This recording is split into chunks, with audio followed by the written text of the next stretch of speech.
Yan. Sobrang happy ko. Ang itlog na naman siya. Ang dami. Nadagdagan pa pala. Salamat po sa blessing na maraming itlog.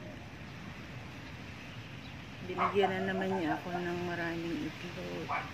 Sana mapisa ko lahat yan.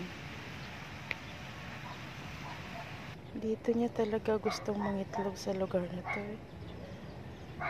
Masukal po.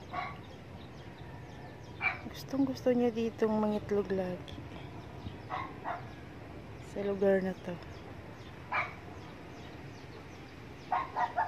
Kaya ginawan ko na lang po siya ng kubo niya. Yan, ang bibait naman ng mga alaga ko. Oh. Nasa lubong pa yan sa akin.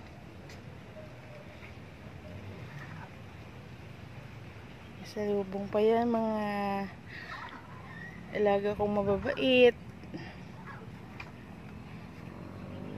At meron po akong bagong alaga.